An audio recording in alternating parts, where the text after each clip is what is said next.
preservation, the value of trees since the founding of Arbor Day has only increased in terms of our understanding of them, and there's so much we don't understand about how they communicate, what they communicate, how they think. Spokane originally designed that trail in the 1970s, and now donations and community support are helping to renovate it. It's more inclusive now for hikers of all abilities, with braille signs, guide ropes, and plants for those with visual impairments. All right, hey, checking your gas prices now. A gallon is averaging $4.08 nationwide, up 3 cents from a week ago. Washington's prices are sitting at about $5.45 across the state. That's up 7 cents from last week. In Idaho, a gallon is $4.33, up 2 cents. Former Idaho Governor Dirk Kempthorne has passed away in Boise. Governor Brad Little ordering flags lowered to half-staff to honor his life and his legacy. His family says he passed away Friday evening surrounded by loved ones. They expressed gratitude for the support received and asked for privacy as they grieve. Again, flags across Idaho will remain at half-staff until the day after his memorial service that has not yet been scheduled.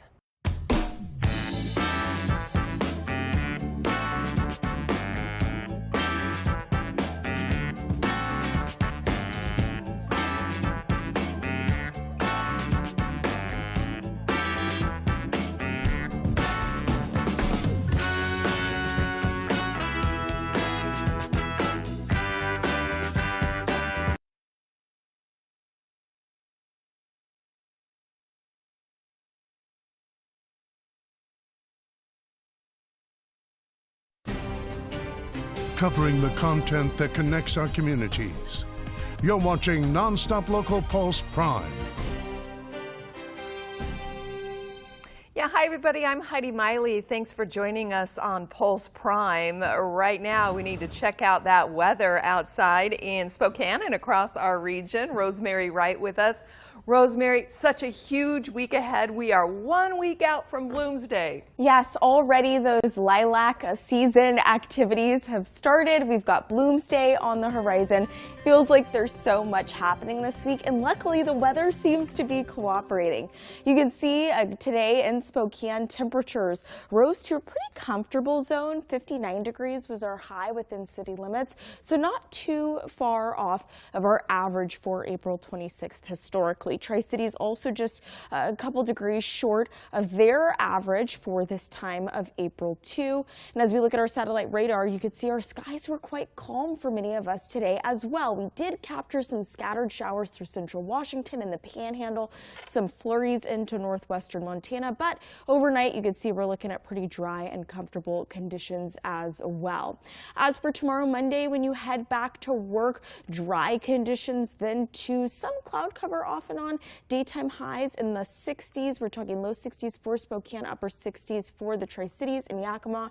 And as you can see, those temperatures continue to climb through midweek and into the tail end of the work week. Heidi, things are going to be nice and warm by Bloomsday. We'll talk about it in our full forecast.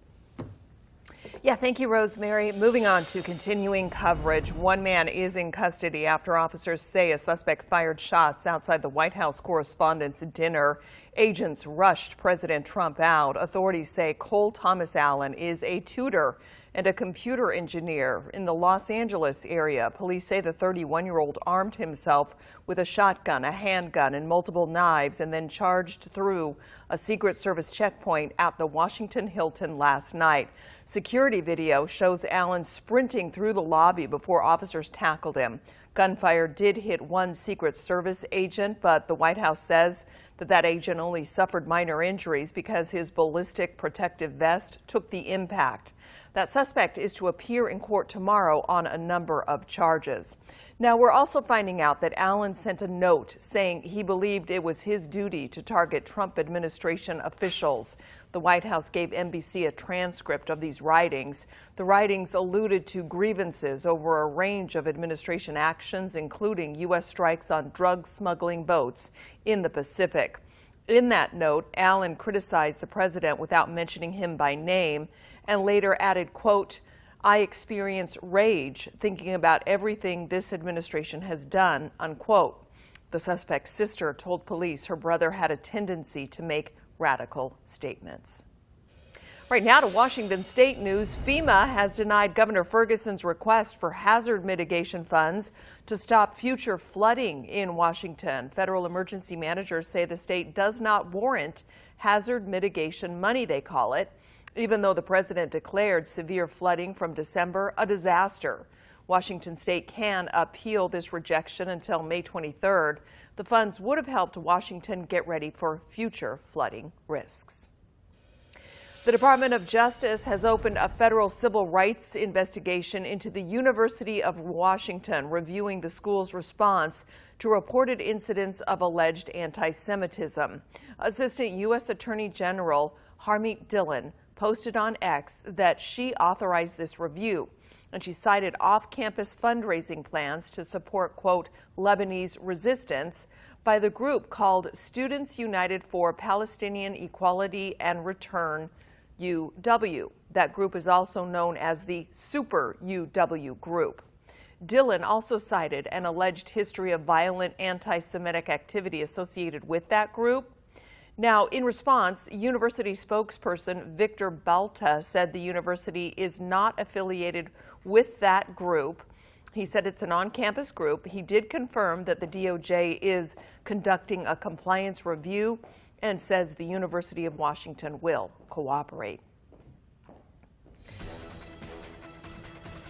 All right, a crime tracker in central Washington now in Omak. Police say they arrested a man after a stabbing and 2 failed carjackings near Burger King on Riverside Drive there in Omak.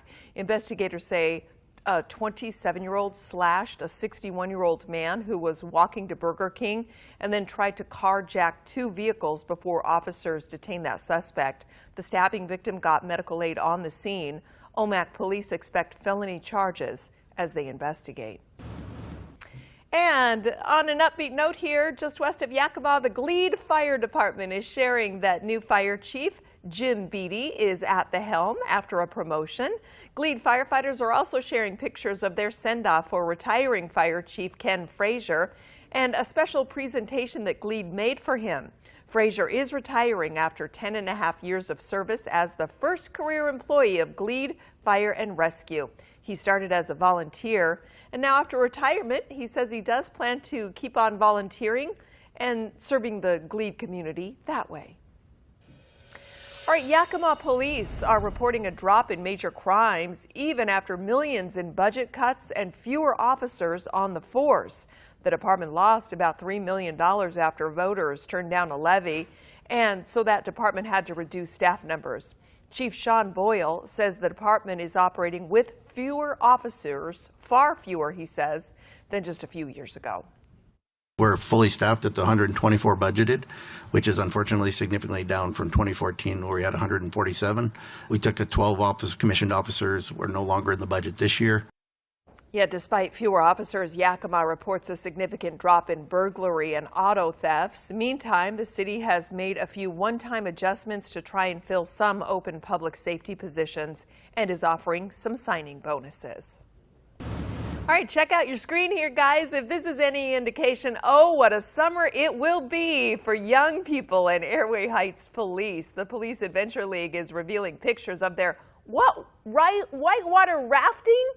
I mean, you know, I've heard of getting coffee or a soda pop with a cop, but look at this. They get to go whitewater rafting. These are Cheney school students.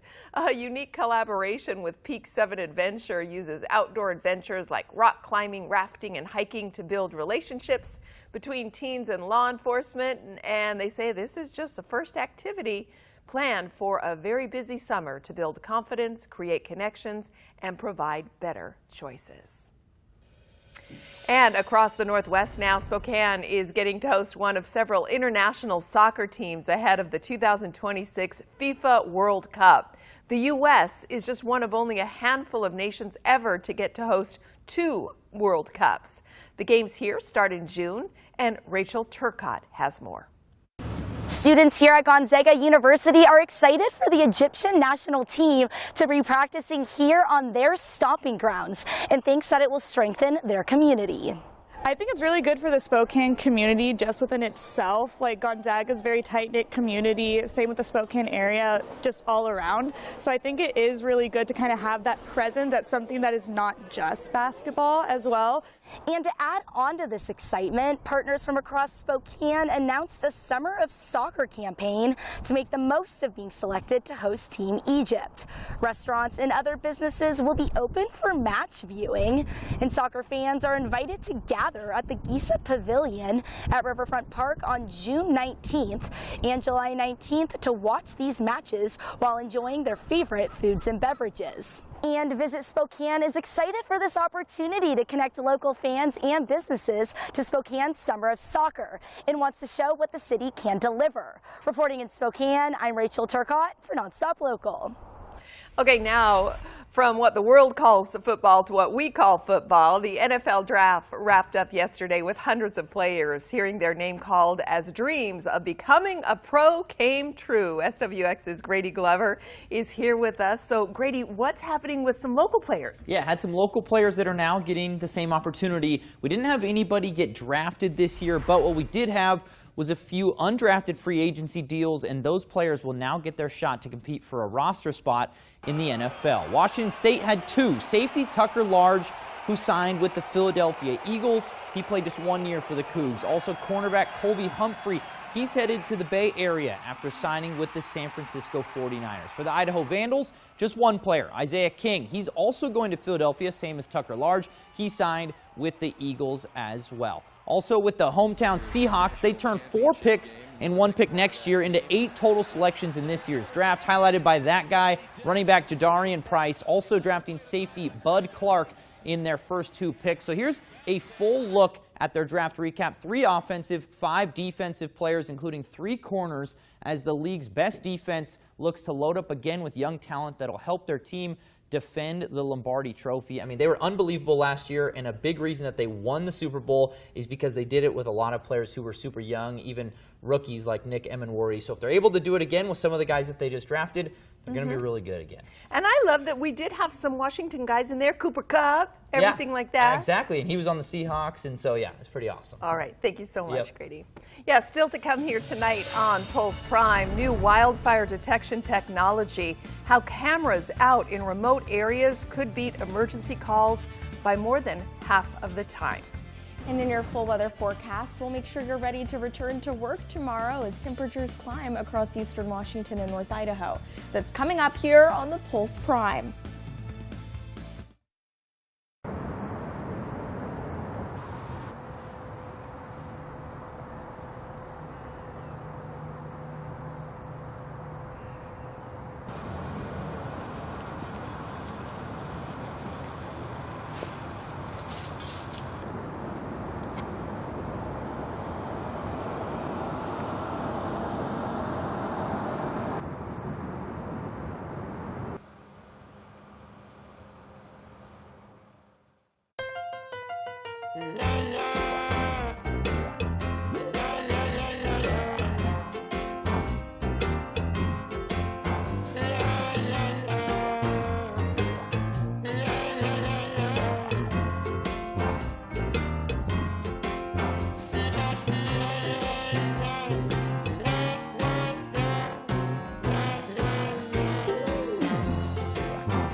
Content connecting community. You're watching The Pulse. I'm Heidi Miley. This is The Pulse. We are turning to the Middle East tonight. Ceasefire attempts fell flat yesterday between the U.S. and Iran following the top diplomat of Tehran leaving Pakistan and the president refusing to send his envoy to Islamabad. President Trump has since indicated Iran will have to make the next steps initiating those talks. Pakistan continues to mediate, saying indirect talks are still ongoing. Meanwhile, President Trump held talks with the Prime Minister today about the conflict. The men discussed over the phone the urgent need to reopen the Strait of Hormuz, warning of a severe global impact. Also today, Tehran warns access to the waterway will not go back to how it was before the conflict. And if you are thinking about summer travel, you will probably have to get used to higher-priced plane tickets. The soaring cost of jet fuel due to the war is expected to significantly increase airfare prices. But even once fuel prices start to go down, don't expect ticket prices to drop. United says that travelers are willing to pay higher ticket prices so airlines don't have a reason to drop prices. And American said that customers have already been willing to pay more for things like extra leg room or seats closer to the front. Well, that's all from the Pulse, but stick around. We have more after this.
Artificial intelligence could change how we detect and respond to wildfires. Mike Anderson reports on the Bureau of Land Management putting up to 19 cameras in remote parts of Utah.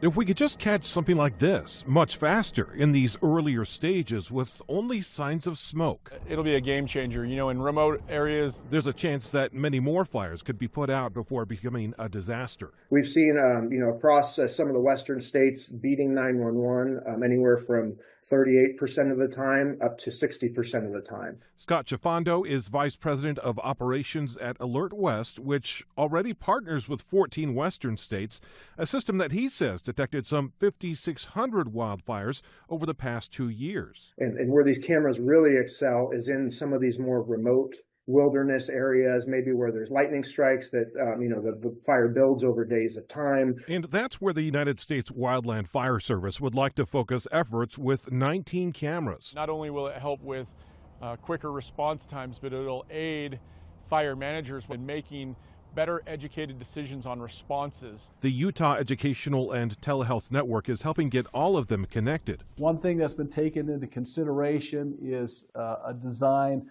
that doesn't require as much bandwidth. And a team of researchers at the University of Utah will take data from the cameras, figuring out how they can further leverage the data to push wildland management and firefighting further. That can hopefully take this kind of data and use it to understand the changing dynamics with wildfire, their intensity and their management.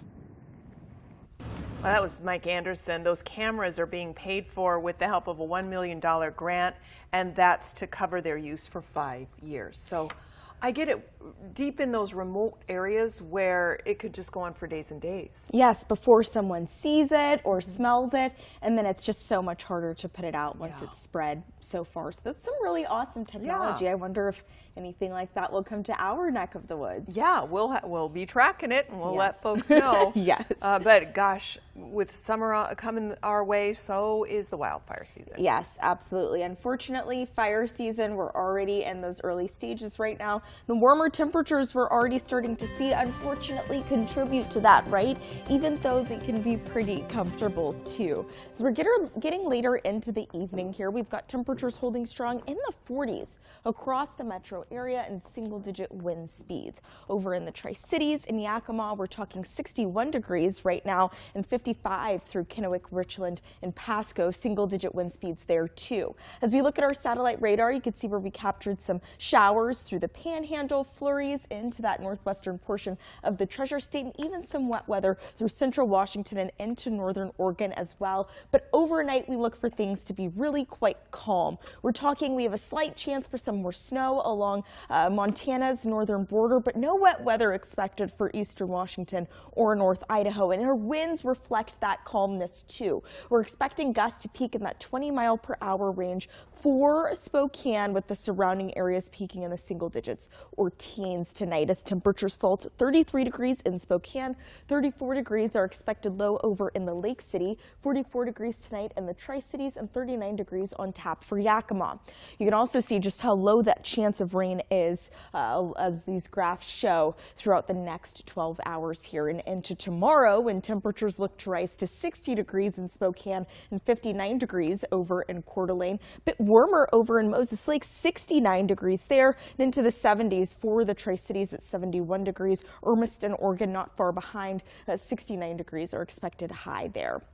As we're getting you through the start of the work week now and into midweek, I want to start with that national picture. You can see all of this wet weather through the central United States, then pushing into the Midwest in this huge band. And then Tuesday and into Wednesday, we start to see this develop. Storm activity over the south, pushing further northeast into the Virginias, the Carolinas, and eventually New England. So our friends further east are seeing some wet weather. Even though closer to home, things are looking to be quite mild over the next 72 hours. We briefly see that chance of rain rise to 40% in North Idaho tomorrow Monday at about noon, and then again on Tuesday at that same time. But beyond that, the chance of rain remains really quite low for the region as we head into midweek. As we look at the next 7 days, you'll see warmer temperatures come along with that, right?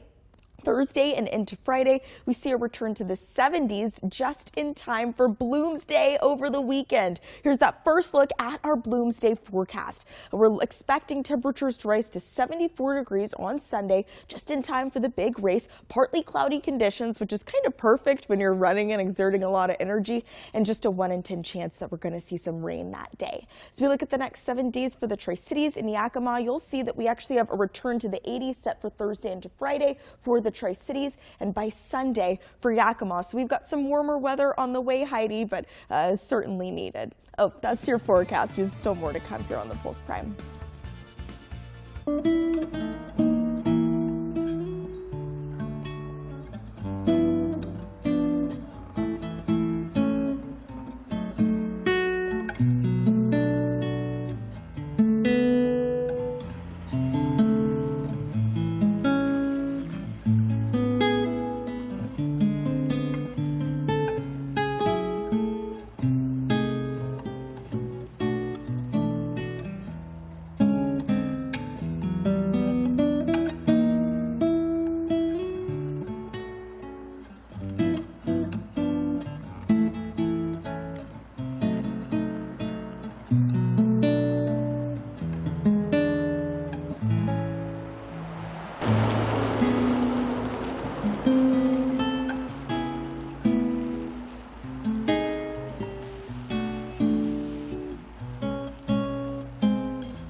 From the Northern Quest Sports Studio, this is SWX NonStop Local Sports. Well, Eastern Washington football still deciding who their starting quarterback is going to be for next year. They said they'll decide it at the end of spring camp. But Noah Schmick tells us about how the offense is getting more consistent and a standout is emerging on the defense. The Eastern Washington Eagles just finished up their second spring football camp scrimmage, and it was all about trying to extend drives. Longer drives here in the second scrimmage. As the offense, they had some highlight plays, and the defense, they fought right back. But the Eags are just working on being a little bit more consistent. I think this week was back and forth. I think there was a lot of series strung together on offense. Last week, half the series were 3 and outs, and it just felt like there was really no vibe to it. Guys it just seemed start, stop. You know, it's kind of like driving a clutch, not knowing how to drive a clutch. This go round, I thought it was very, very, very emotional. I think there was a lot of plays made on both sides. In fact, all 3 Eagle quarterbacks had their moments in this scrimmage, both good and bad. But it was the defense that was flying around, especially safety Bjorn Birmingham, that came up with 2 picks. I mean, they're all competitors. We have 3 different quarterbacks. They all do different things. I'm just playing my game. I just intercept them, you know what I'm saying? I just take the ball from them. As the ball finds him and he finds the ball, that's kind of what I was talking to a few of the guys on defense. Him and Marcus Nixon have been kind of ball magnets a little bit this spring. They just kind of found ways to collect leather, you know, and it's just they're just finding ways, and that's how you get noticed when it's who's that, and who's that, and they're on different plays. It's like at some point, like, you got to play that. So the Eags will now head into their final week of spring camp, looking to tighten up any of those loose screws. And then it's the red-white spring game on Friday, May 1st. In Cheney, I'm Noah Schmick, SWX. Thanks, Noah. The Washington State Cougars, they were the first team to officially wrap up their spring football season. Austin Getz was there with more on how the team has attacked these last 4 weeks. The Washington State Cougars closed out spring camp with the defense winning the annual Crimson and Gray game. And while ultimately the final score will be forgotten, the work that the Cougars have been putting in all spring paid off Saturday in Pullman. It's a little bit sad because we've just been grinding and just working together, growing as brothers. But at the same time, it's also rewarding. Like, we've been grinding every single day, getting up 4 in the morning, going to bed at 9 p.m. and just doing it all over again every single day. And it was a grind, but I love it, and I know my teammates love it, and this is what we do. So, you know, we have 400 plus reps probably in spring together as a group, which I think not only helps build depth, but just get used to playing the certain calls with each other and communicating throughout different formations and motions. Just a great spring to, like, truly get quality reps under your belt. For the offense, a bit of a sluggish day. Not many explosive plays, a couple of turnovers, and only a couple of touchdowns. Head coach Kirby Moore, though, isn't reaching for the panic button just yet. I think the big thing is we got to find a way to stay on schedule better, right? There's probably too many negative plays out there. I think there's some yards after catch opportunities, and just take the profits when they're there.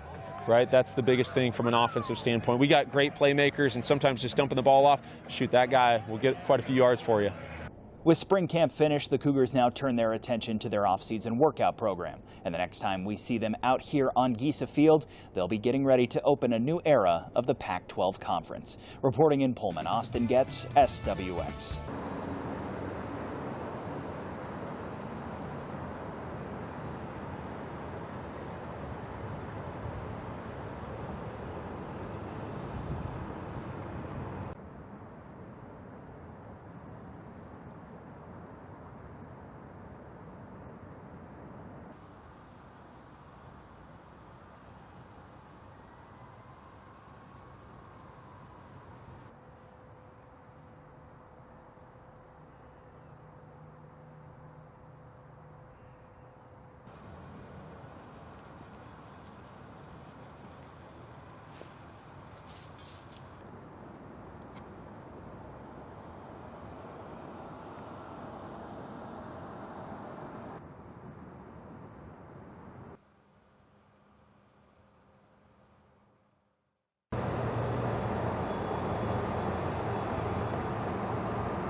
We're so glad you joined us here on Pulse Prime. That does it for us, and we hope to see you tomorrow.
covering the content that connects our communities. You're watching NonStop Local Pulse Prime.